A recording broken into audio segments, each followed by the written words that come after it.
sudah CGP ini kan sudah berjalan selama 2 bulan. Jadi ada beberapa materi, terutama materi budaya positif yang harus disampaikan. Ini juga merupakan aksi nyata dari Mobil Seperti Depan. Sebenarnya Bu, bukan hanya sekedar aksi nyata saja ya Bu. Nanti kalau bisa ada beberapa di sekolah tentang keyakinan sekolah dan keyakinan kelas. Memang sama ini keyakinan kelas sudah dibuat Bu, juga tentang segitiga restitusi sudah dibuat dan sudah ada videonya. Nanti akan ditampilkan pada saat presentasi.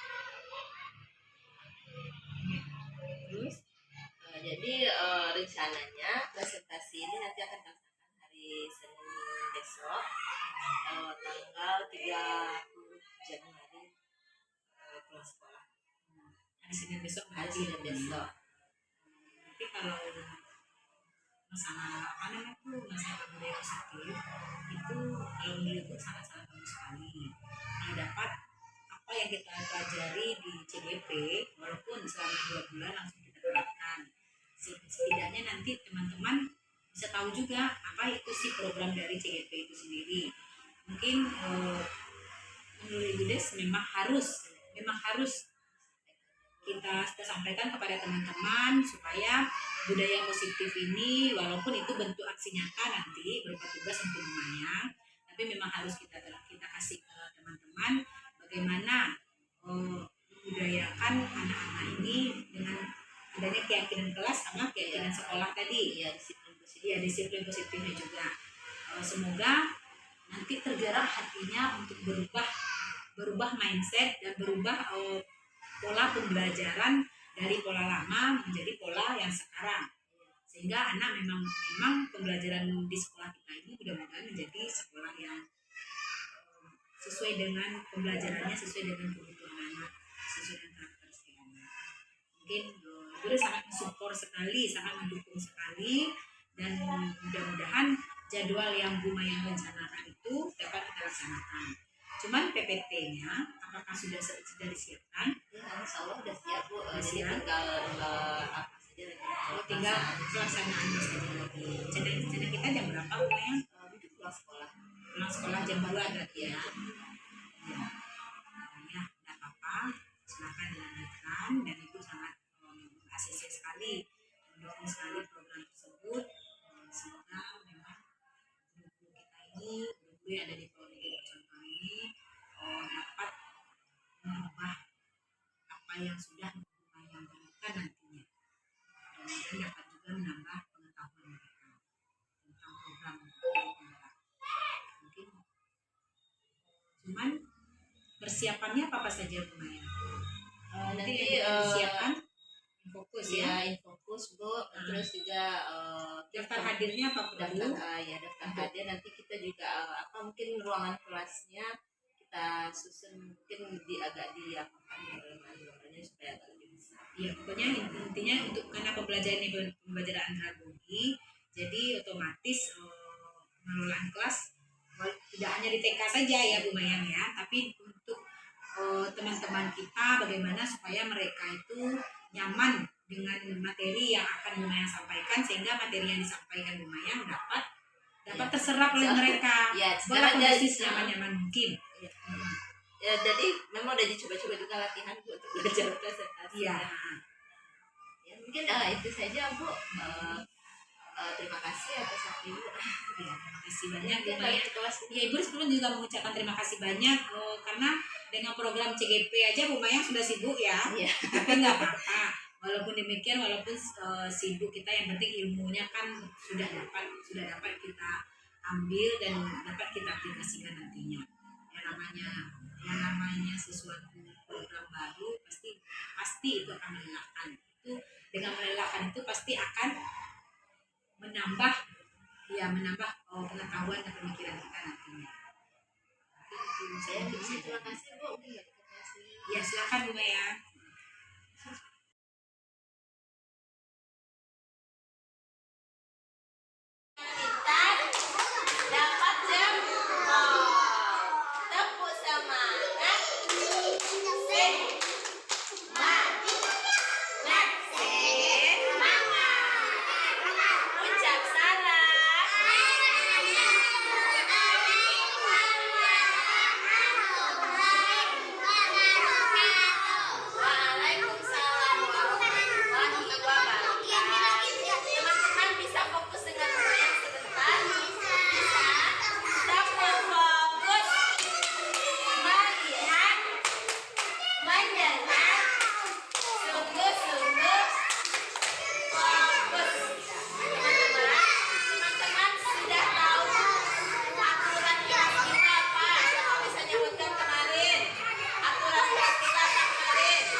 menjaga kebersihan.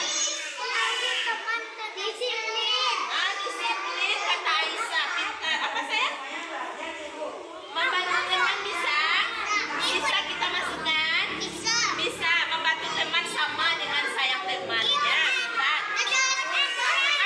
Kata Gali ikut aturan. Bisa. Ikut aturan. Kamu sudah lihat kelas bersama? Bisa. Ikut aturan.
Assalamualaikum warahmatullahi wabarakatuh. Waalaikumsalam warahmatullahi wabarakatuh.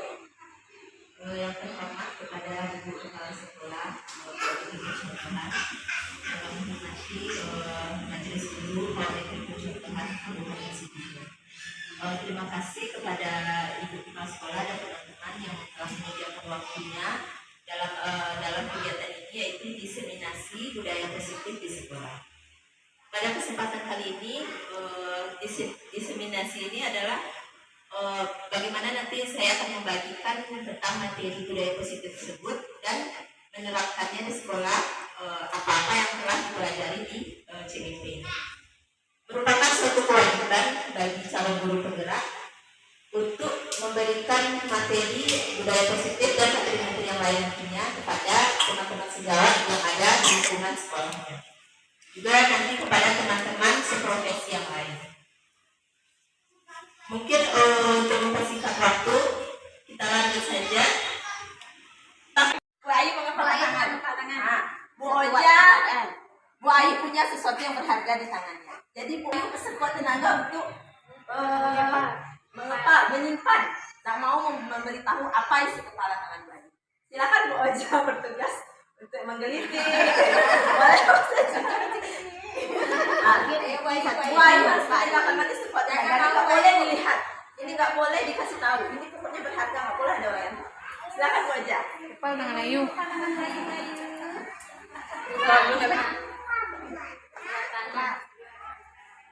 Itu Bu, Ya. buka. Jangan Bu Ayu tuh jangan mau untuk membuka. Jadi karena ini berharga buat hidup Bu Ayu. Ya, silakan.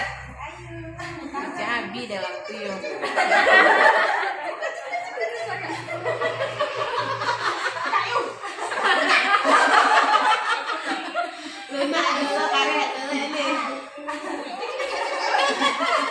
Kasih uang Boja, kasih uang Boja.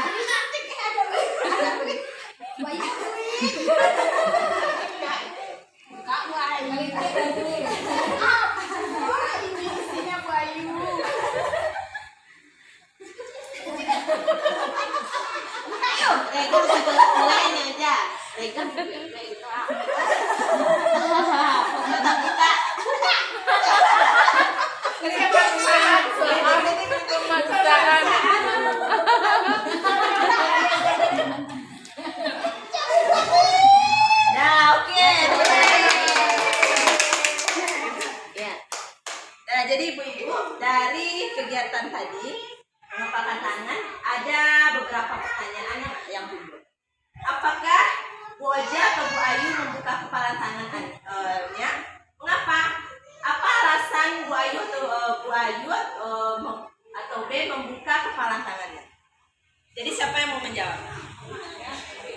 Apakah Anda atau B membuka kepala tangan Anda? Mengapa? Apa Ayu tadi Bu Ayu? Bu Ayu membuka kepala tangannya? Kenapa? Tidak ada orang lain tahu. tidak ada orang lain yang bertahu. Yang kedua, mengapa alasan Bu Ayu menutup kepala tangannya? Rahasia pribadi. Sangat rahasia. Sangat berharga ya Bu Ayu. Berharga. Dan yang ketiga, dalam kegiatan ini sesungguhnya siapa yang memegang kendali atau kontrol untuk membuka atau menutup kepala tangan? Diri kita sendiri. Jadi Ayu memegang kontrol atas dirinya sendiri. Walaupun udah dirayu, udah dibujuk, udah dikritik, mungkin diiming-imingi uang, Bu Ayu tetap gak mau. Karena itu berharga sekali ya Bu Ayu. Jadi diri kita sendirilah yang bisa mengendalikan diri kita. Ya. Selanjutnya, menurut psikiater dan pendidik Dr. William Glasser, dalam choice theory yang kemudian hari berkembang dan dinamakan choice theory, meluruskan beberapa miskonsepsi tentang makna kontrol. Yang pertama, ilusi guru mengontrol murid. Pada dasarnya, kita tidak bisa memaksa murid untuk berbuat sesuatu jikalau murid tersebut memilih untuk tidak melakukannya. Dan ilusi bahwa semua penguatan positif, efektif, dan bermanfaat. Penguatan positif atau rujukan adalah bentuk-bentuk kontrol segala usaha untuk mempengaruhi murid agar mengulangi suatu perilaku tertentu. dalam jangka waktu tertentu, kemungkinan guru tersebut akan menyadarinya dan mencoba untuk menolak rujukan kita, atau bisa jadi murid tersebut menjadi tergantung pada pendapat sang guru untuk berusaha. Selanjutnya, ilusi bahwa kritik dan membuat orang merasa bersalah dapat menguatkan karakter. Itu miskonsepsi. Menggunakan kritik dan rasa bersalah untuk mengontrol murid menuju pada identitas gagal. Mereka belajar untuk merasa buruk tentang diri mereka. Mereka mengembangkan dialog yang negatif. Kadang-kala sulit bagi guru untuk mengidentifikasi bahwa mereka sedang melakukan perilaku. Karena seringkali guru cukup menggunakan suara halus untuk menyampaikan pesan. Selanjutnya, ilusi bahwa orang dewasa memiliki hak untuk memaksa. Itu miskonsepsinya. Banyak orang dewasa yang percaya bahwa mereka memiliki tanggung jawab untuk membuat murid berbuat hal tertentu. Ada apapun yang dilakukan dapat diterima selama ada kemajuan berdasarkan sebuah pengukuran kinerja. Pada saat itu pula orang dewasa akan menyadari bahwa perilaku memaksa tidak akan efektif untuk jangka waktu panjang dan sebuah hubungan perpisahan akan terbentuk karena hak untuk memaksa diri. Di sini ada pendapat dari bagaimana seseorang bisa berubah dari paradigma stimulus kepada respon kepada pendekatan dari kontrol. Ya, dari paradigma stimulus respon ini kepada pendekatan dari kontrol menurut Stephen R. Covey tahun 1991. Dia mengatakan bahwa bila kita ingin membuat kemajuan perlahan sedikit-sedikit, ubahlah sikap atau perilaku Anda. Namun, bila kita ingin memperbaiki cara-cara utama kita, maka kita perlu mengubah kerangka acuan kita. Ubahlah bagaimana Anda melihat dunia, bagaimana Anda berpikir tentang manusia. Ubahlah paradigma Anda, skema pemahaman dan kejelasan aspek-aspek tertentu tentang realitas. Nah, di sini ada paradigma stimulus respon berubah kepada teori kontrol, yaitu jadi pada stimulus respon realitas kebutuhan kita sama, tapi perubahan kepada teori kontrol realitas kebutuhan kita itu berbeda. Semua orang melihat hal yang sama. Pada teori kontrol, setiap orang memiliki gambaran yang berbeda-beda. Kita mencoba mengubah orang agar berpandangan sama dengan kita. Pada teori kontrol, kita berusaha memahami pandangan orang lain tentang dunia. Kemudian perilaku buruk dilihat sebagai suatu kesalahan untuk stimulus respon. Tapi teori kontrol, setiap perilaku baik atau buruk itu memiliki tujuan. Kalau stimulus respon, orang lain bisa mengontrol saya. Tapi kalau teori kontrol, hanya kita yang bisa mengontrol diri kita sendiri. Saya bisa mengontrol orang lain, stimulus respon. Sementara teori kontrol, Anda tidak bisa mengontrol orang lain. Pemaksaan ada pada saat rujukan gagal, itu stimulus respon. Sementara kita sudah gagal memuji orang, kita akan memaksa. Tapi pada teori kontrol, kolaborasi dan konsensus menciptakan pilihan-pilihan yang baru. Stimulus respon model berpikir menang kalah, sementara teori kontrol model berpikir menang-menang. Selanjutnya kita masuk kepada pengertian disiplin. Mungkin ada ibu-ibu yang mau mengajukan pendapatnya. Apa itu pengertian dari disiplin? Siapa yang tahu? Bu Desi, silakan. Meletakkan sesuatu pada tempatnya. Menurut Bu Desi meletakkan sesuatu pada tempatnya. Lepas dulu, Bu. Siapa yang mungkin ada pengertian disiplin yang lain? Bu Ayu? Kita lihat dulu pengertian disiplin. Ayo, nah. Apakah makna disiplin? Makna disiplin berasal dari bahasa Latin disiplina yang artinya belajar. Disiplin diri membuat orang menggali potensinya menuju sebuah tujuan. Apa yang dihargai? Namun dalam budaya kita ya Ibu, makna disiplin itu telah berubah menjadi sesuatu yang dilakukan seseorang pada orang lain untuk mendapatkan kebahagiaan. Jadi arti disiplin sebuah kesadaran seseorang untuk mau dan mampu mengendalikan diri dan mematuhi aturan atau nilai-nilai yang telah disepakati yang berkaitan dengan aturan maupun norma yang berlaku di diri sendiri maupun dalam lingkungan sosial. Menurut Bapak Ki Hajar Dewantara, di mana ada kemerdekaan, disitulah harus ada disiplin yang kuat. Sungguh pun disiplin itu bersifat disiplin, yaitu kita sendiri yang mewajibkan kita dengan sekeras-kerasnya. Tetapi itu sama saja sebab kalau kita tidak cakap melakukan self-disiplin, disiplin diri, wajiblah penguasa lain mendisiplinkan kita. Dan perlakuan demikian itu harus ada dalam suasana yang merdeka. Menurut ya ada dalam disiplin.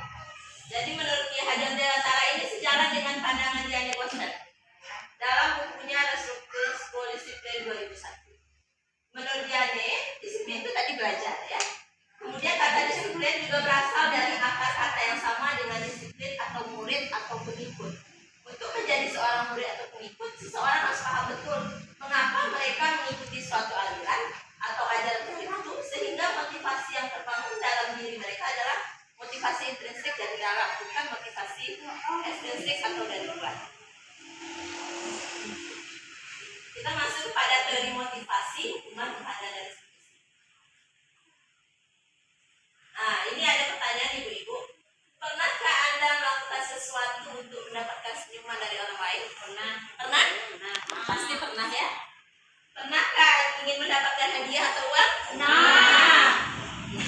Apalagi kira-kira orang melakukan sesuatu. Kenapa orang berperilaku seperti itu? Apa alasannya? Ingin yang baik. Ingin yang baik. Ingin yang baik. Oke. Kita masuk.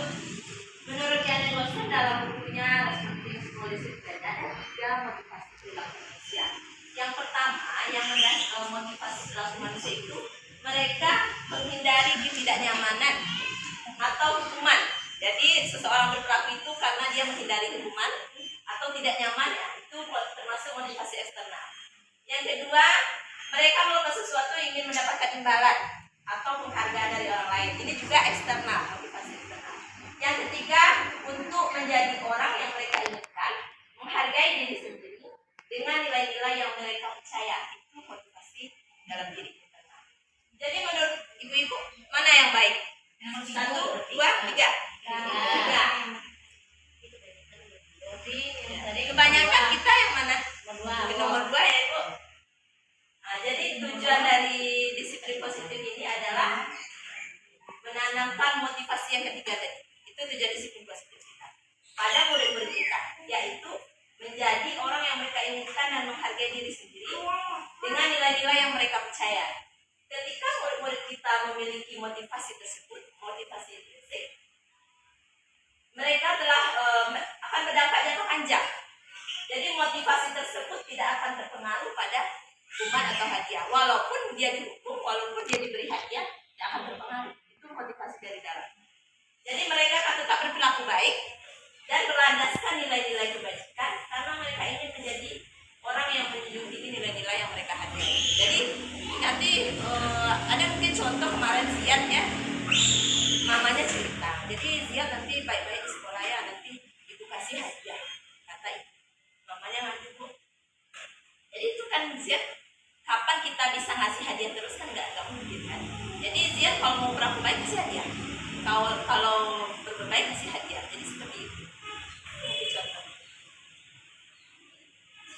Jadi ada beberapa institusi atau organisasi pendidikan di bawah ini yang telah memiliki nilai-nilai kebajikan yang diyakini dan tersepakati bersama. Salah satunya nilai-nilai kebajikan yang ingin dicapai oleh setiap anak Indonesia yang kita kenal dengan profil pelajar Pancasila. Yang pertama, beriman bertakwa kepada Tuhan Yang Maha Esa dan berakhlak mulia, mandiri, bernalar kritis, berkebinekaan global, bergotong royong, dan kreatif. Sebenarnya masih banyak lagi ya ibu-ibu selain nilai-nilai kebajikan. Karena nilai-nilai kebajikan ini kan sifatnya universal. Seperti ini, ada juga nilai kebajikan dari Ibu Primarius Program. Ada toleransi, ada rasa hormat, integritas, mandiri, terhargai, antusias, empati, keingetahuan, kreativitas, kerjasama, percaya diri, komitmen. Juga ada 9 pilar karakter Indonesian Heritage Foundation. Ada nilai-nilai kebajikan cipta Tuhan dan segenap ciptaannya, kemandirian, tanggung jawab, kejujuran, hormat, sopan santun, diplomatis, dermawan, banyak sekalian, suka menolong, gotong royong, percaya diri, dan lain-lain sebagainya. Dan kita masuk selanjutnya kepada kebutuhan dasar manusia. Setelah mungkin ibu-ibu ada mau refleksi tentang tadi motivasi tadi, mungkin ada yang mau refleksi dulu tentang materi yang tadi, diskusi kesimpulan dari yang tadi.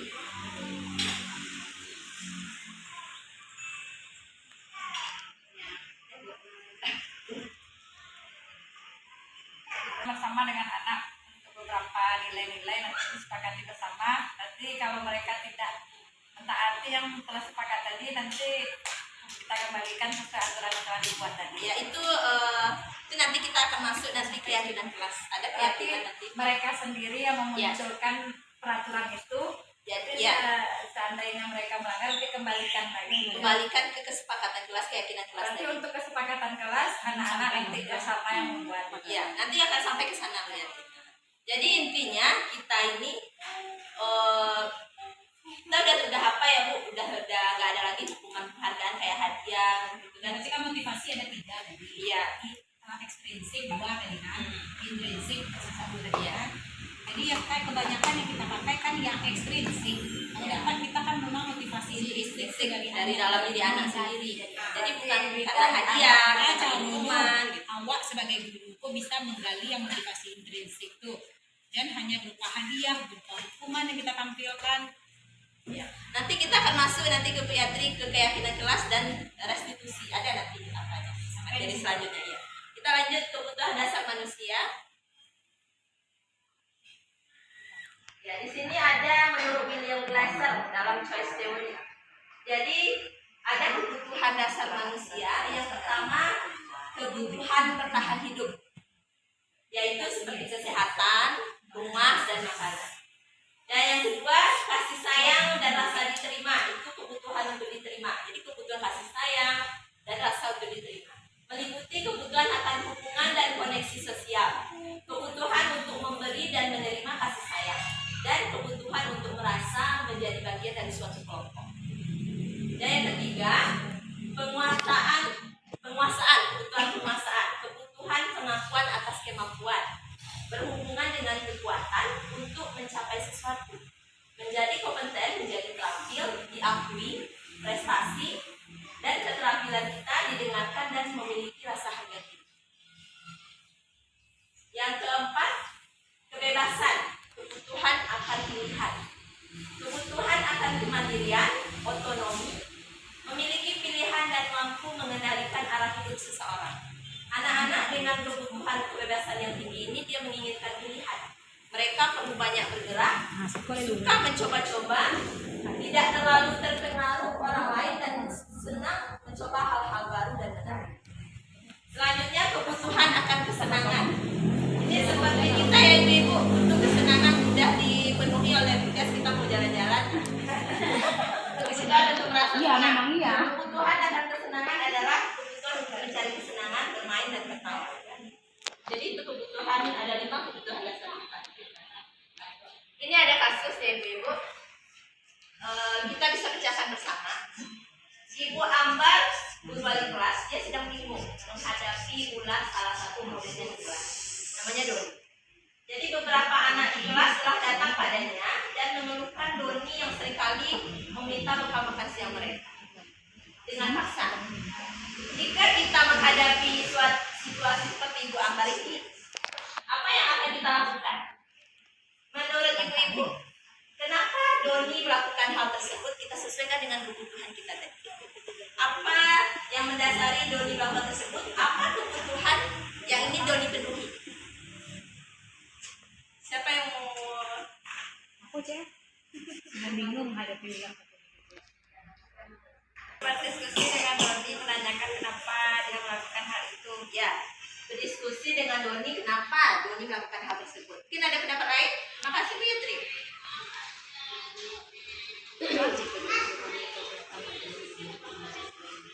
Setelah berdiskusi dengan Doni, akan ada muncul beberapa jawaban dari Doni. Contoh, Bu, makanan saya itu aja Bu. Atau saya iseng aja ingin mengganggu teman misalnya, itu kebutuhan apa? Atau mungkin bosan atau segala macam ingin menjadi yang hebat, itu tergantung kebutuhan apa yang Doni butuhkan, tergantung dengan jawaban Doni nanti. Kita lihat jawabannya ya Ibu. Nah, merujuk pada situasi yang sedang dihadapi Ibu Ambar, dalam konteks penegakan disiplin positif, Ibu Ambar sebaiknya mencari tahu alasan Doni melakukan tindakan tersebut. Ya, kata Bu Yatri tadi, agar mengetahui kebutuhan mana yang sedang berusaha dipenuhi Doni. Kita akan menghubungkan proses tersebut dengan disiplin positif yang berdasarkan pada teori kontrol, di mana dinyatakan bahwa ada suatu tujuan di balik sebuah perilaku manusia. Ada tujuan. Kita juga percaya bahwa murid ini memiliki tujuan di balik perilaku mereka. Salah satunya untuk memenuhi kebutuhan dasar mereka. Nah, yang pertama, apabila jawaban Doni ketika ditanya oleh Bu Ambar adalah karena ia lapar dan orang tuanya tidak membawakannya bekal makan siang, maka kebutuhan dasar yang sedang dipenuhi Doni adalah kebutuhan untuk bertahan hidup atau survival. Yang kedua, tergantung jawaban Doni ya Bapak Ibu. Itu. Apabila Doni menjawab bahwa alasannya mengambil bekal temannya karena dia merasa senang temannya jadi memperhatikan dia. Ketika temannya melaporkan tindakannya itu pada gurunya dan gurunya memberitahu orang tuanya, sehingga orang tuanya jadi memperhatikan dia, maka kebutuhan dasar yang sedang dipenuhi Doni adalah kebutuhan kasih sayang dan rasa dengan jawaban berikut. Selanjutnya, apabila jawaban Doni dia merasa hebat karena temannya jadi takut dengan dia dan menuruti keinginannya, maka sebetulnya Doni sedang berusaha memenuhi kebutuhan dasarnya atas kekuasaan. Lalu selanjutnya, bila jawaban Doni dalam kasus di atas bahwa dia merasa bosan dengan bekal makanan yang dibawa ibunya dari rumah karena ibunya selalu membawa bekal yang sama, oleh karena itu ia ingin mencoba makanan teman-temannya yang beraneka ragam. Jadi Doni sedang berusaha memenuhi kebutuhannya akan kebebasan tadi. Apabila Doni menjawab bahwa ia melakukannya karena iseng dan menikmati ekspresi wajah temannya yang besar karena diambil makanannya, dan menurut dia ekspresi teman-temannya itu lucu, maka berarti Doni sedang berusaha memenuhi kebutuhannya akan kesenangan. Jadi setiap jawaban anak itu kan berbeda, jadi tergantung kebutuhannya. Nah, kita masuk ke hukuman, konsekuensi, dan restitusi. Nah, di sini ada kasus ya Ibu. Ada kasus di sini Diva, dia kurang menguasai pelajaran matematika. Jadi sehingga pada saat pelajaran tersebut berlangsung, dia lebih banyak berdiam diri atau menggambar di buku pelajaran. Pada saat guru matematikanya Pak Seno menanyakan pertanyaan, Diva jadi gugup dan tak sengaja menjatuhkan tasnya dari tiba-tiba Diva menjadi gagap dan pada saat guru menjawab, seluruh kelas pun tertawa melihat perilaku Diva yang bicara tergagap dan terkejut. Pak Seno pada saat itu membiarkan Diva, teman-teman Diva menertawakan Diva yang tergagap dan malu, dan Diva malu luar biasa. Malahan meminta Diva untuk maju ke depan dan berdiri di depan kelas sambil menunjuk ibunya karena tidak bisa menjawab pertanyaan Pak Seno tadi. Kelas semakin gaduh, anak-anak pun tertawa melihat Diva di depan kelas memegang ujung. Jadi menurut Bapak Ibu bagaimana kasusnya ini? Mungkin ada yang mau berkomentar? Bagaimana perasaan Diva di seperti itu kan oleh merasa mental anak kena mental Diva deh. Mungkin ada lagi, ya Diva kena mental. Benar-benar malu ditertawakan oleh teman seluruh kelas. Merasa tidak dihargai. Merasa tidak dihargai. Karakter anak mau japlos mau jaluk. Kalau gerak-gerak kita lihat Pak Senonya, ya mempermalukan muridnya sendiri. Jadi mental Iva jadi jadi down, malu. Selanjutnya, apakah Anda setuju dengan tindakan Pak Seno terhadap Iva? Ya. Mengapa? Nah, karena alasannya tadi ya Ibu, mental Iva menjadi lemah, menjadi down, malu, harga dirinya hilang, dipermalukan oleh Pak Seno tadi. Jadi menurut Ibu, tindakan Pak Seno tadi hukuman atau konsekuensi? Hukuman. Kenapa? Karena Iva berdiri di depan kelas dan ya, karena Iva berdiri di depan kelas memegang hidung gurunya sendiri. Nah, di sini ada tindakan dulu, ada hukuman atau konsekuensi. Mari kita jaga sama-sama ya Ibu. Ini hukuman atau konsekuensi tindakan yang dilakukan oleh guru. Mencatat 100 kali di dalam buku kalimat saya tidak akan terlambat lagi karena terlambat di sekolah. Hukuman atau konsekuensi? Hukuman. Lari mengelilingi lapangan basket 2 kali karena terlambat hadir di sekolah. Hukuman. Membersihkan coretan yang dibuatnya di meja tulis. Konsekuensi. Murid diminta untuk push up 15 kali karena tidak menggunakan masker di sekolah. Hukuman. Menggantikan kertas tugas teman yang telah dicoret-coret. Konsekuensi. Kita lihat jawabannya. Ya, hukuman, konsekuensi, hukuman, murid diminta push up 15 kali, hukuman. Menggantikan kertas tugas teman yang dicoret-coret, konsekuensi. Ya, kita selanjutnya. Nah, ini ada juga tindakan ibu gurunya. Berjemur di lapangan basket pukul 12 siang karena mengobrol dengan teman. Hukuman atau konsekuensi? Hukuman. Murid diminta bertelanjang kaki sepanjang hari karena tidak menggunakan sepatu warna hitam sesuai peraturan sekolah. Hukuman. Berdiri di depan kelas sambil mengangkat kaki satu karena tidak bisa menjawab pertanyaan. Hukuman 3. Membersihkan tumpahan air di meja tulis karena tersenggol pada saat belajar. Konsekuensi. Kehilangan 10 menit jam istirahat untuk mengerjakan tugas karena terlambat datang dan tertinggal pelajaran. Konsekuensi. Kita lihat. Ya, kalau hukuman, berjemur di lapangan hukuman, murid diminta bertelanjang kaki sepanjang hari karena tidak menggunakan sepatu warna hitam. Hukuman. Berdiri di depan kelas, angkat satu kaki, hukuman. Membersihkan tumpahan air di meja karena tersenggol saat belajar. Konsekuensi. Kehilangan 10 menit jam istirahat untuk mengerjakan tugas karena terlambat datang dan tertinggal pelajaran. Konsekuensi. Nah, ini kita masuk kepada hukuman, konsekuensi, dan restitusi. Kita lihat dulu perbedaannya. Apa perbedaan hukuman, konsekuensi, dan restitusi ini? Jadi hukuman ini sesuatu yang menyakitkan harus terjadi. Konsekuensi sesuatu harus terjadi. Sementara restitusi ini merupakan pilihan. Dan hukuman tidak akan nyaman untuk murid untuk jangka waktu yang panjang. Murid bisa dendam, sakit hati, timbul kebencian, macam itu. Konsekuensi tidak nyaman untuk murid untuk jangka waktu pendek saja. Mungkin disuruh berjemur karena terlambat datang waktu olahraga, itu kan konsekuensi pas pelajaran olahraga. Tapi kan murid tidak nyaman. Tapi hanya jangka waktu pendek saja. Kalau restitusi menguatkan untuk murid atau anak dalam jangka waktu yang panjang. Kalau hukuman, korban mendapatkan keadilan. Korban bisa diabaikan, konsekuensi. Sementara restitusi, korban mendapatkan ganti. Kalau hukuman, murid atau anak akan tersakiti. Sementara kalau konsekuensi, murid atau anak dibuatnya tidak nyaman. Dan restitusi, murid atau anak mendapatkan kenikmatan.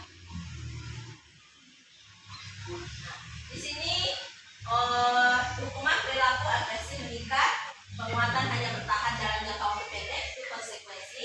Kalau restitusi, masalah akan terpecahkan. Sistem tidak akan berjalan bila murid tidak takut. Hukuman. Konsekuensi memerlukan monitoring dan supervisi terus-menerus. Sementara restitusi, murid akan belajar bertanggung jawab untuk sendiri.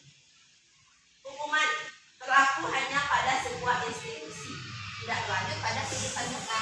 Sementara konsekuensi membantu penerapan mengikuti peraturan dalam masyarakat. Restitusi fokus pada pemecahan masalah dalam jangka waktu yang panjang. Peraturannya adalah harus itu hukuman. Kalau konsekuensi, apa peraturannya? Mampukah kamu melakukannya? Terima kasih. Kalau restitusi, akan berkata gurunya apa yang kamu yakin? Apa yang bisa kamu lakukan untuk memperbaiki masalah itu? Itu restitusi. Kemudian hukuman, murid akan membenci peraturan. Kalau konsekuensi, murid atau anak menghormati peraturan karena dia melakukan sesuatu karena konsekuensi yang dia lakukan. Murid atau anak menghormati dirinya dan orang lain.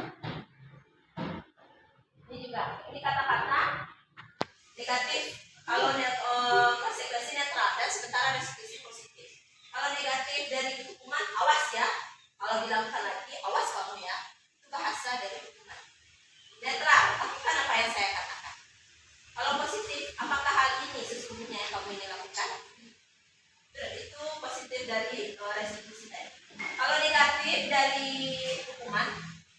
paksaan.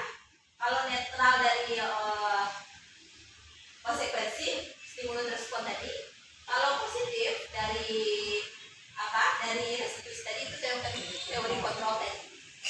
Konsep diri buruk kalau hukuman, konsep diri baik, sementara konsep diri kuat kalau restitusi. Murid atau anak menyembunyikan kesalahannya kalau dia terkena hukuman. Sementara kalau konsekuensi, anak belajar taat peraturan.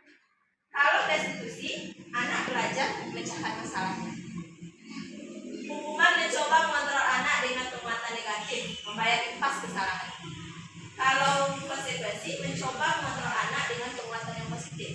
Sementara restitusi, anak paham bahwa dirinya sendiri yang pegang kendali kontrol. Yang ini dia, hukuman dampak pada murid marah, merendah diri, mengasingkan diri. Sementara konsekuensi dia kehilangan hak, waktu berdasarkan diri, tahanan. Sementara restitusi, anak tidak kehilangan waktu, namun bersemangat untuk memperbaiki dirinya. Kalau hukuman tiba-tiba tidak diharapkan atau sangat melukai, sementara konsekuensi sudah diketahui dan masuk akal. Restitusi dia berupa undangan untuk mengadakan restitusi.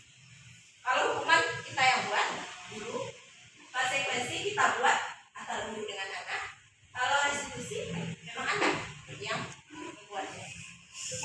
Hukuman menyakitkan, guru menjalani konsekuensi dengan menyalahkan, mengkritik, menyindir, merendahkan. Konsekuensi membantu guru menyatakan peraturan, melakukan peringatan, dan menerapkan konsekuensi. Sementara restitusi menguatkan guru menyebutkan keyakinan jelas, membimbing kerangka acuan berpikir restitusi murid atau anak. Nah, jadi ini Bu restitusi. Jadi antara hukuman, konsekuensi, dan restitusi, mana yang terbaik? Restitusi tadi ya Ibu. Restitusi adalah proses menciptakan kondisi bagi murid untuk memperbaiki kesalahan mereka, sehingga mereka bisa kembali pada kelompok mereka dengan karakter yang lebih kuat, menurut dosen Luibuka.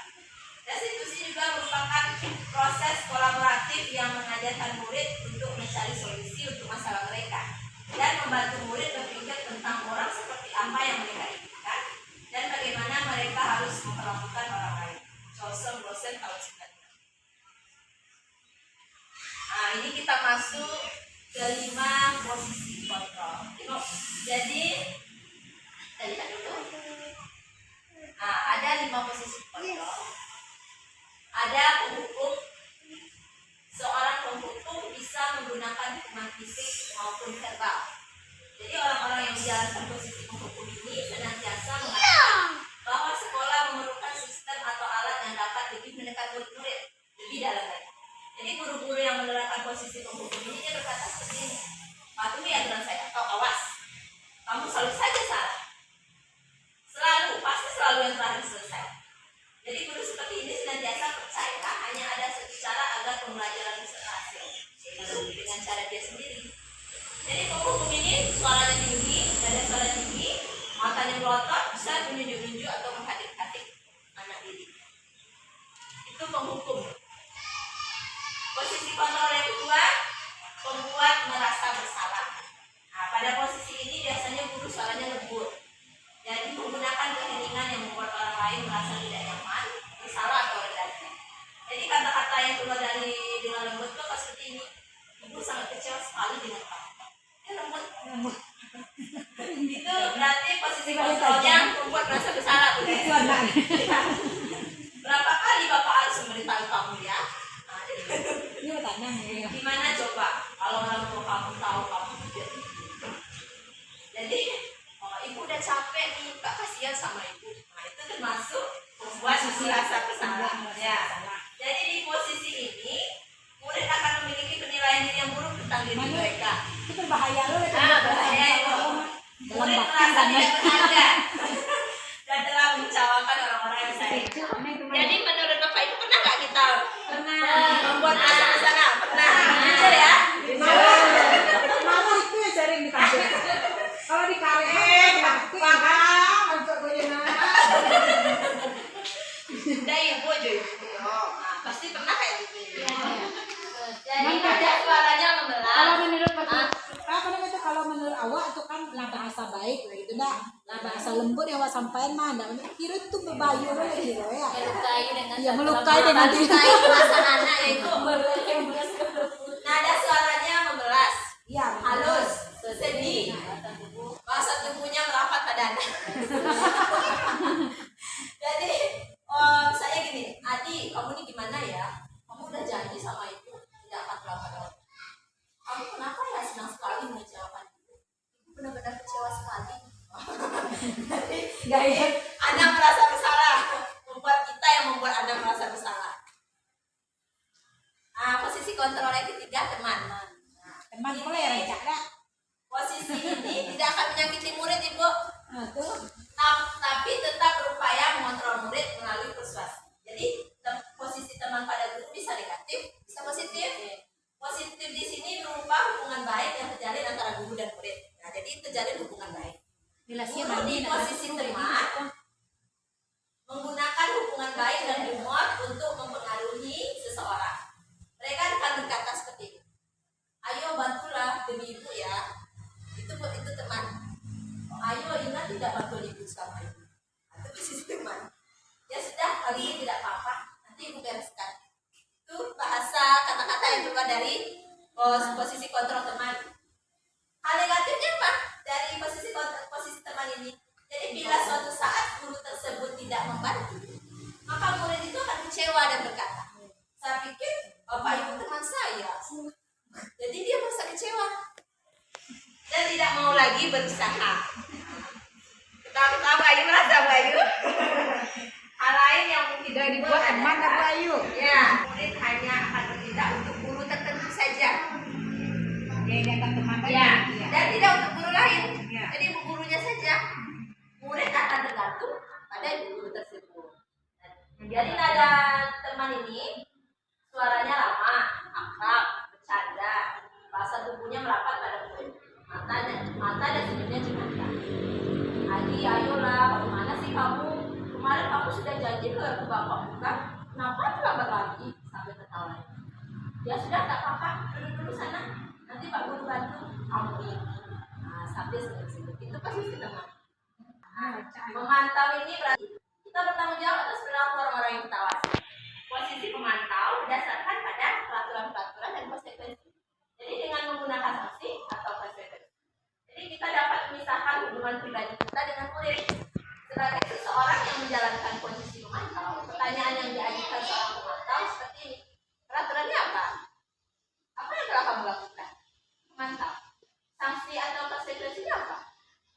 Jadi seorang pemantau sangat mengandalkan perhitungan, catatan, data yang dapat digunakan sebagai bukti atas perilaku seseorang.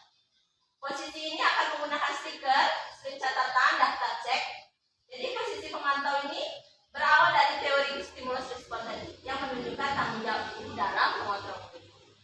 Nah, nada suaranya datar, bahasa tubuhnya formal. Adi, tahukah kamu jam berapa kita memulai? Tahu Pak, kata Adi. Kamu terlambat 15 menit. Apakah kamu sudah mengerti konsekuensi yang harus dilakukan bila terlambat?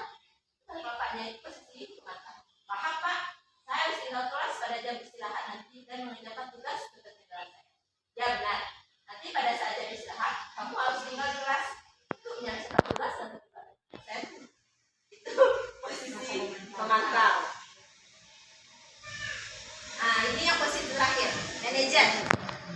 Bagaimana posisi manajer ini? Jadi guru berbuat sesuatu bersama murid, mempersilahkan murid mempertanggungjawabkan perilakunya, mendukung murid agar dapat menemukan solusi atas permasalahannya sendiri. Jadi seorang manajer telah memiliki keterampilan di posisi teman maupun pemantau, dan dengan demikian bisa jadi di waktu-waktu tertentu kembali kepada kedua posisi tersebut bila diperlukan. Namun bila kita menginginkan murid-murid kita menjadi manusia yang berbeda, mandiri dan bertanggung jawab, maka kita perlu mengacu kepada restitusi yang dapat menjadikan murid kita sebagai seorang manajer bagi diri sendiri. Di manajer ini, murid diajak untuk menganalisis kebutuhan diri maupun kebutuhan orang lain. Di sini penekanan bukan pada kemampuan membuat konsekuensi, namun dapat berkolaborasi dengan murid bagaimana memperbaiki kesalahan yang ada. Nah, manajer ini ini, nada suaranya tulus, bahasa tubuh tidak kaku, mendekat tubuh. Nah, ini contoh percakapan. Adi, apakah kamu mengetahui jam berapa? Jam berapa sekolah dimulai? Tahu Pak? Ya, jadi kamu terlambat. Kira-kira bagaimana kamu akan memperbaiki masalah ini? Itu manajer.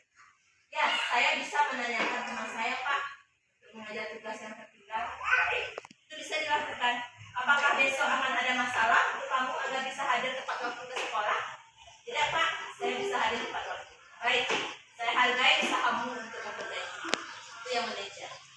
Bagaimana perasaan murid diperlakukan seperti ini? Jadi pada posisi manajer, suara guru sebaiknya tulus. Tidak perlu marah, tidak perlu meninggikan suara. Apalagi menunjuk-nunjuk jari murid. Berkaca pinggang atau bersikap seolah-olah besar. Tampak sedih sekali akan perbuatan murid ataupun bersenang-senang menempatkan diri sebagai teman. Jadi bahasa kita, penekanan suara itu tergantung nanti persentuhan mana yang kita pakai. Fokus pada murid bukan untuk membahagiakan guru atau orang tua. Murid sudah mengetahui adanya suatu masalah dan sesuatu perlu terjadi. Bila guru mengambil posisi pemantau, guru akan melihat apa konsekuensinya, apa peraturannya. Namun pada posisi manajer ini, guru akan mengembalikan tanggung jawab pada murid untuk mencari jalan keluar permasalahannya, tentu dengan bimbingan guru. Potongnya habis ya. Nah, mulai situ mah. Halo.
Jadi posisi penghukum, sekarang posisi pembuat merasa bersalah.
Ya, Ada lah kami ada nampaknya ya.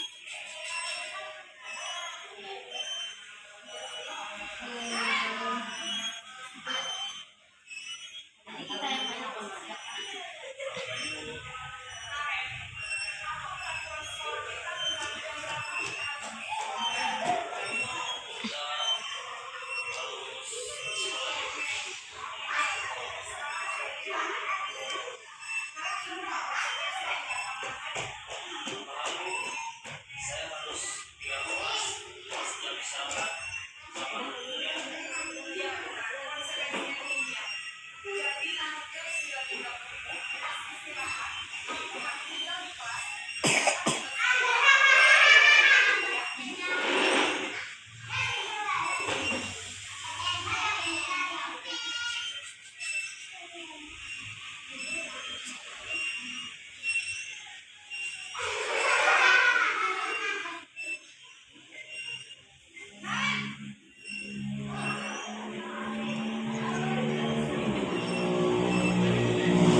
Kayak ibu-ibu posisi 5 posisi kontrol tadi.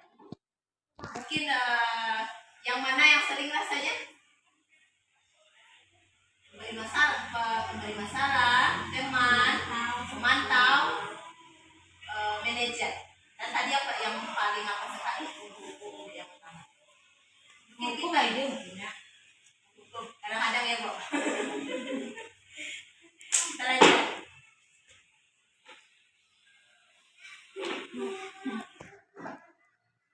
Ada mencari anak.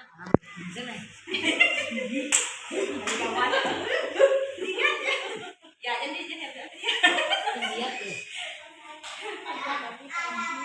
Ayo, dirubah itu kan nomor 7 pilak 2 dan ya akhirnya ke penghukum dia akhirnya lagi gitu. Jadi sebenarnya iya. Jadi sebenarnya kita bertahap ya, Bu. Iya. Melakukan ulang-ulang. Memang kalau anak kan ada juga sering melakukan kesalahan yang sama kan. Diulang lagi, keluar kelas lagi, main-main lagi. Dan nggak membereskan mainan, diulang lagi seperti itu. Jadi memang udah dicoba ya, Bu. Kayak itu kemarin sama Ozi, sama Fatan, dari dipanggil ke kantor. Kayak gitu juga dari 10 anak ini ada satu orang anak yang memang mungkin setiap hari melakukan hal yang sama walaupun sudah dikenalkan kebiasaan. Jadi kita ujung-ujungnya kesalahan kita itu ya udahlah masalah orangnya apa nanti kalau terjadi sesuatu dengan kasih tahu sama ibu ya, kayak gitu ujung-ujungnya. Juga merasa bersalah Gitu. Karena kesalahan yang diulang-ulangnya dia berulang.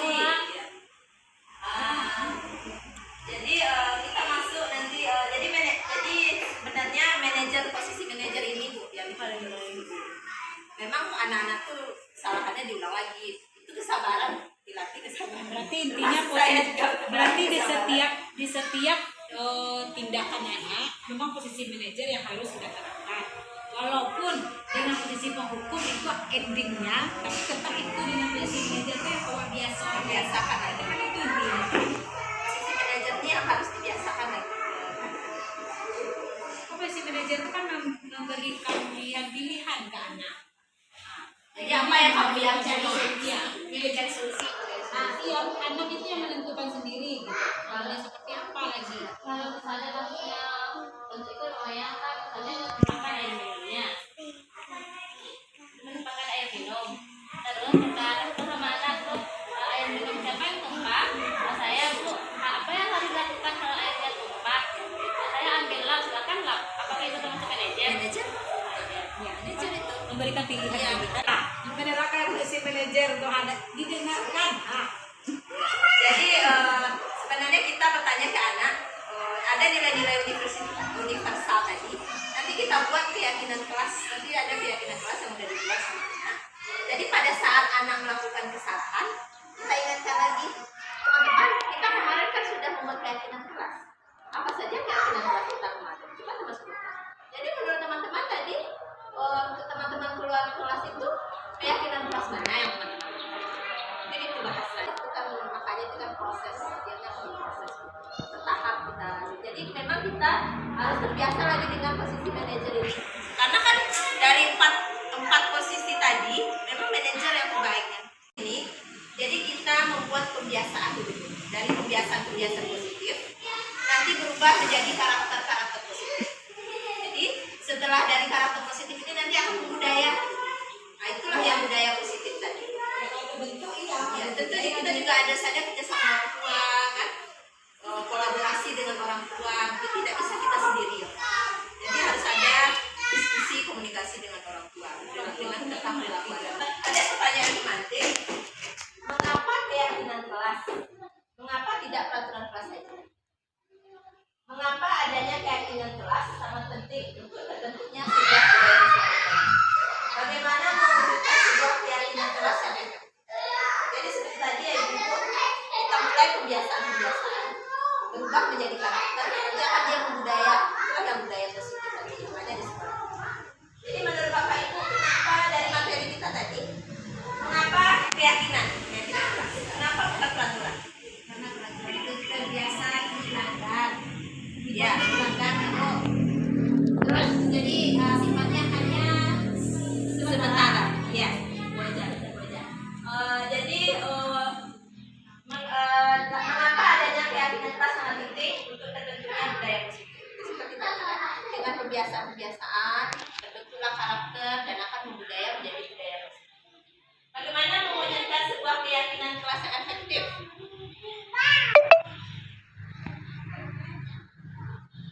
Mengapa contoh ada untuk membuat pemahaman kita ya Ibu, menambah pemahaman kita. Mengapa kita memiliki peraturan tentang penggunaan helm? Contoh, pada saat mengendarai kendaraan roda 2 atau motor, mungkin apa jawaban kita? Mungkin keselamatan. Mengapa kita memiliki peraturan tentang penggunaan masker dan mencuci tangan setiap saat? Ada aturan seperti itu. Karena mungkin kita nanti kalau pakai helm, pas ada polisi pakai helm, itu kan motivasi ekstrinsik. Tapi kalau kita meyakini nilai-nilai kebajikannya yaitu keselamatan, itu keselamatan kita pakai helm. Jadi kita ada polisi, nggak ada polisi, kita tetap pakai helm. Jadi itu maksud dari keyakinan tadi. Nah ini dia. Jadi kemungkinan jawaban kita kesehatan atau keselamatan. Jadi nilai-nilai keselamatan atau kesehatan ini yang kita sebut dengan keyakinan. Nilai-nilai kebajikan universal yang disepakati secara tersirat dan tersirat, lepas dari latar belakang suku, negara, bahasa maupun agama. Jadi nilai-nilai universal tadi menyeluruh ya Ibu. Tidak ada suku, negara, bahasa, agama. Ini memang nilai-nilai universal.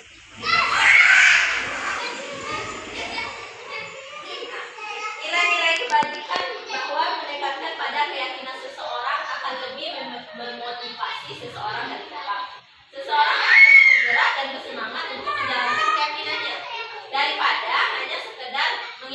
rangkaian peraturan tertulis tambahan.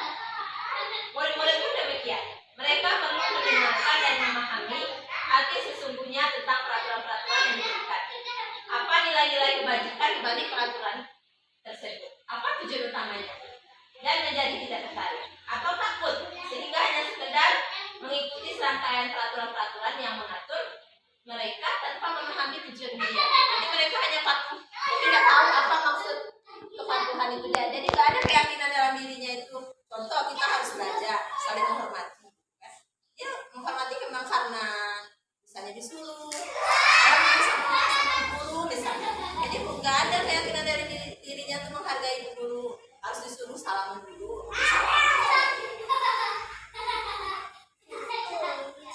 Berarti sebelum kita terapkan keyakinan kelas, berarti pemahaman tentang satu-satu item keyakinan kelas yang kita bentuk itu dijelaskan lebih detail dulu.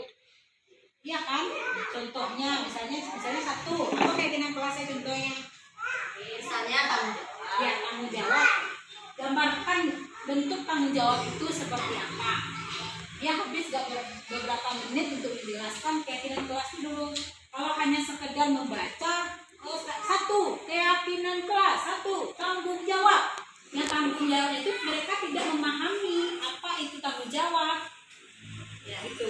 Berarti intinya perlu penjelasan tentang satu-satu dari keyakinan kelas tadi.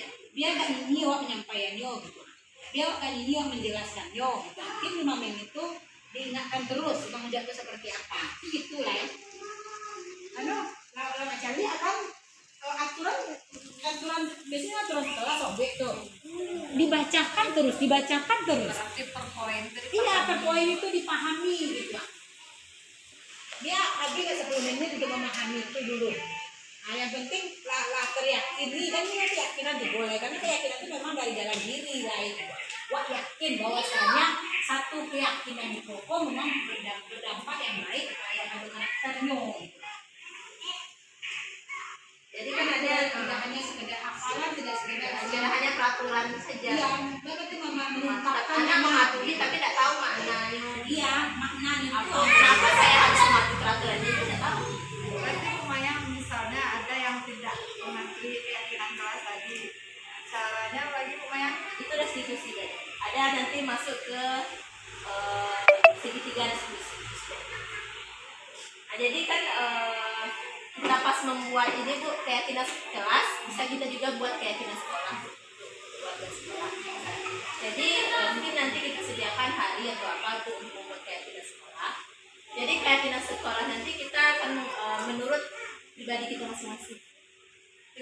Nah, jadi menurutnya. Jadi bukan ibu yang menentukan, bukan ini yang menentukan. Jadi memang kita ada kesepakatan kita mana nilai-nilai kebajikan yang akan kita yakini, yang akan kita pampang nanti di sekolah kita. Seperti itu. Jadi ada nilai-nilai kebajikan tadi ya Ibu, ada banyak kan tadi yang dibacakan tadi kan. Nah, nanti kita tentukan nilai-nilai mana nanti yang akan menjadi perhatian kita di sekolah. Misalnya ada jadi misalnya karena kalau saya datang tepat waktu karena takutnya beda, itu kan masih motivasi ekstrinsik loh. Iya, ekstrinsik. Ya, masih ekstrinsik. Jadi kalau awak pengen sekolah itu kamu dia. Jadi itu motivasi dari dalam. Nah, terus nanti kita bisa berposter keyakinan sekolah atau keyakinan kelas kita masing-masing. Jadi kita buat kesepakatan dengan anak kan. Kalau di tingkat SMP SMA akhirnya anak kan bisa menulis Bu. Jadi kasih kertas kan. Mana yang menurut dia? Nanti ada yang sama kan? Nah, disatukan.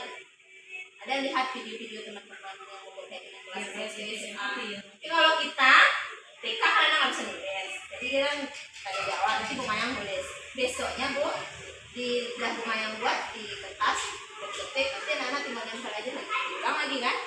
Nanti saya lagi. Nah, videonya Bu ya. Jadi keyakinan kelas itu nggak terlalu banyak. Ibu kita masuk ke segitiga restitusi.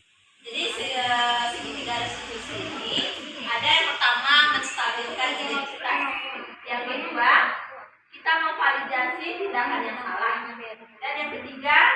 menanyakan keyakinan. Nah, bagaimana pertanyaan-pertanyaan atau ucapan yang kita sampaikan kepada anak? Nah, seperti menstabilkan identitas, mengubah identitas anak dari orang yang gagal karena melakukan kesalahan menjadi orang yang sukses. Contoh kata-kata yang kita sampaikan, berbuat itu salah, itu tidak gampang. Tidak ada manusia yang sempurna. Saya juga pernah melakukan kesalahan seperti itu. Kita bisa menyelesaikan itu. Ibu tidak tertarik mencari siapa yang salah, tapi ibu ingin mencari solusi dari masalah itu. Kamu berhak merasa begitu. Apakah kamu sedang menjadi teman yang baik buat dirimu sendiri? Itu biasa kata-kata dalam menstabilkan identitas. Selanjutnya, kalimat-kalimat yang kita gunakan untuk validasi tindakan yang salah. Jadi setiap tindakan yang kita dilakukan dengan suatu tujuan, yaitu memenuhi kebutuhan dasar. Kalau kita memahami kebutuhan dasar apa yang mendasari sebuah tindakan, kita akan bisa menemukan cara-cara paling efektif untuk memenuhi kebutuhan tersebut. Contoh kalimatnya, padahal kamu bisa melakukan hal itu dari dia. Kamu pasti punya alasan mengapa melakukan hal itu. Kamu patut bangga pada dirimu sendiri karena kamu telah melindungi sesuatu yang penting buatmu. Kamu boleh mempertahankan sikap itu, tapi kamu harus menambahkan sikap yang baru. Selanjutnya, menanyakan keyakinan. Jadi ketika identitas sukses telah tercapai langkah yang satu tadi, dan jika langkah yang salah telah divalidasi langkah kedua tadi, maka anak akan siap untuk dihubungkan dengan nilai-nilai yang dia percaya dan berpindah menjadi orang yang dia inginkan. Apa yang kita percaya sebagai kelas atau keluarga? Apa nilai-nilai umum yang kita telah sepakati? Apa bayangan kita tentang kelas yang ideal? Kamu mau menjadi orang yang seperti apa? Ya. Karena bermain di luar itu ada waktunya. Kapan kita bermain di luar? Hebat. Pas istirahat, pas pulang kita bisa main di luar. Kita masih ingat nggak keyakinan kelas yang kita sepakati? Bertanggung jawab, jaga sikap, disiplin, ikut aturan yang permanen. Menurut Ojil, kalau keluar kelas itu keyakinan kelasnya disiplin. Harusnya kalau kita disiplin, waktu gitu kelas.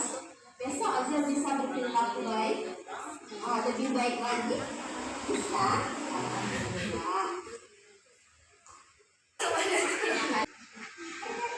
Dan ibu mungkin dari paparan tadi materi-materi tentang materi kita tadi, mungkin Bu Desi, Bayu, Silaci. refleksi lah Bu Desi. Kok tak rasa lain tak apa nindak mabuk Iya. Jadi lumayan kalau seandainya keyakinan kelas itu ada yang melanggar, nanti diselesaikan Dengan segitiga restitusi tadi. itu untuk setiap anak yang melanggar. Mau dibawa Apa kesimpulan materi kita itu? Siapa yang mau mulai? Refleksikan kegiatan kita. Tadi berarti budaya positif itu dimunculkan dari dalam diri anak. Dari intrinsik. Ayo. Dari dalam diri. Itu intinya. Terbentuklah budaya. Ya, Dari berarti kebiasaan-kebiasaan. itu karakter, makanya karakter itu berbudaya. Apa kebiasaan-kebiasaan? Jadi kebiasaan. Kebiasaan. Berapa lama? aturan ya, kalau beda-beda saya sudah menegakkan aturan jelas. Sekarang kita mau ubah menjadi sebuah keyakinan. Di antara peraturan dengan keyakinan sedikit banyaknya ada poin-poin yang sama. Ya. Jadi nanti mungkin untuk memancing dari anak-anak dalam melaksanakan keyakinan yang sudah kita buat, mungkin tadinya Ada video tadi kan? Kan kita biasanya kan peraturan. Jadi kan udah disampaikan anak peraturan kita biasanya nanti kayak ditanyakan hari ini kita ubah peraturan kita menjadi kayak gini teman-teman. Kita ubah lagi kayak teman-teman. Ibu Maya mau teman-teman itu ya apa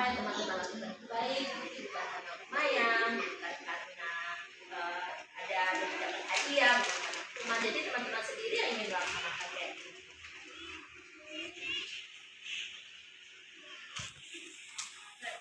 Berarti beda nama, nyaman, pengertiannya lebih takon karena keyakinan dan kelembutan dan ya ratu bahasa kita menyebutkan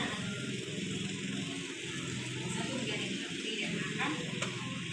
Ya kan tapi itu tadi kan sekali itu pasti belum tentu ada, tapi makanya kebiasaan biasa. Jadi karakter bilang nanti budaya itu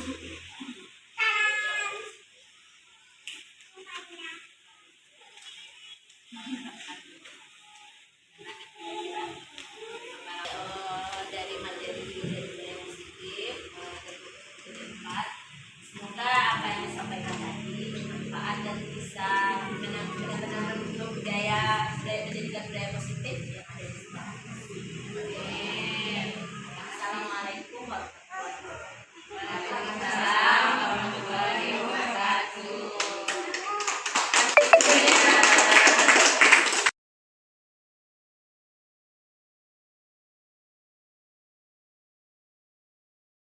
Mana perasaan Bu Desi setelah menerima materi tentang budaya positif yang disampaikan oleh Ibu Maya? Perasaan saya yang pertama tentunya senang karena mendapatkan ilmu baru dari materi yang disampaikan Ibu Maya. Salah satunya yaitu perlakuan terhadap anak yang selama ini anak cenderung sering melakukan kesalahan atau kesenjangan dalam bersikap yang dilakukan secara berulang. Ternyata hal ini karena faktor adanya beberapa kebutuhan yang dibutuhkan anak yang belum tercapai. Terus untuk